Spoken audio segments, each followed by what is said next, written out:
Ouvrons le débat. Grégoire Quelin.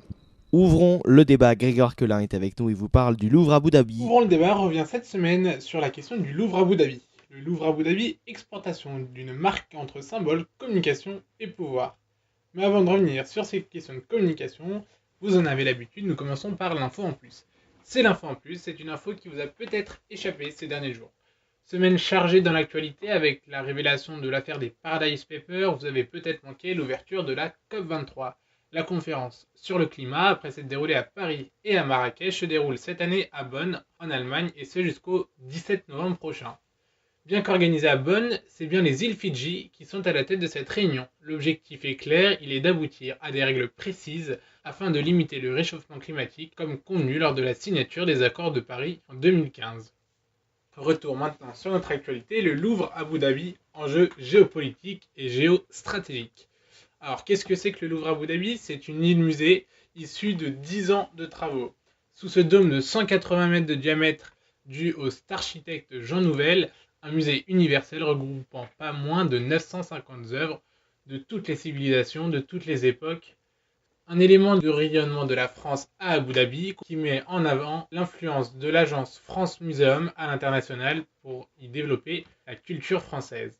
C'est un enjeu de visibilité dans une région géopolitique sous tension. La France prend et veut prendre une nouvelle place dans le golfe arabo-persique. Ce Louvre des Sables, c'est le symbole de l'influence culturelle de la France dans les Émirats. Une région qui reste sous tension, notamment du fait de l'opposition entre l'Iran chiite et les monarchies sunnites. Le ministère de la Culture évoque lui une réponse civilisationnelle à la barbarie. Selon les mots de Françoise Nyssen, le soft power, c'est le rayonnement culturel de la France. Il s'illustre de différentes manières. Le Louvre à Paris, à Lens, à Atlanta en 2006 et désormais à Abu Dhabi, mais également le Centre Pompidou. D'abord en France, les territoires donc à Paris et à Metz, mais également à Malaga en 2015 et il prévoit une ouverture à Shanghai en 2019.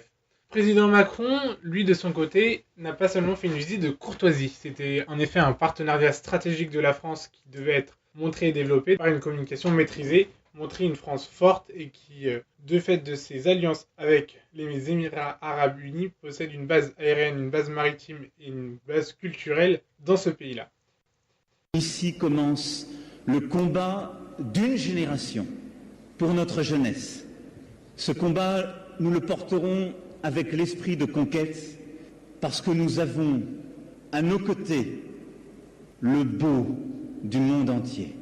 Un discours contre la barbarie évoquant tour à tour la jeunesse et l'interreligieux. Discours donc chargé, lourd de sens, le Louvre étant destiné à faire territoire, situé à un point névralgique du monde, un pont tendu selon Emmanuel Macron. C'est qu'il y a à chaque fois une passerelle qui nous unit et qui est ce pont tendu qui doit nous rendre profondément déterminés contre toutes les formes de repli.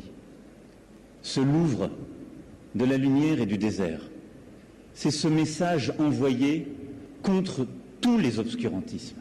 L'enjeu géostratégique géopolitique est également au cœur du discours du président français évoquant un pont civilisationnel au carrefour de l'Orient et de l'Occident. Il convient ici d'évoquer Georges Corme, géographe qui s'est attaché à déconstruire ces notions d'Orient et d'Occident, concept à géographie variable et à réalité variable, pourtant utilisé à tout va. Le président Macron vante en outre les atouts de la France et son esprit de conquête comme puissance mondiale et plus largement l'enjeu de la francophonie, de la langue française. Je veux une francophonie forte parce que je veux une francophonie qui portera avec vous ce combat en Afrique, au Proche et Moyen-Orient, un combat contre l'obscurantisme. Le français, c'est la langue de la raison. Derrière le partenariat culturel, c'est l'enjeu de la place de la France à l'international qui est ici mis en avant. Rappelons en effet que les Émirats Arabes Unis, outre le Louvre, c'est aussi une université française, en l'occurrence la Sorbonne, plus de 600 entreprises françaises implantées dans le pays, et un accord de défense, un point clé pour la sécurité dans la région. Ludovic Pouille, ambassadeur de France aux Émirats Arabes Unis, évoque ce 9 novembre une relation renforcée entre les deux pays. La culture peut-elle ainsi permettre de résoudre des crises géopolitiques ? La culture mise au service de la communication peut-elle permettre d'influencer le monde ? Et plus concrètement, peut-on parler de soft power comme outil principal de la diplomatie du XXIe siècle ? Cette fois c'est sûr, le débat est ouvert.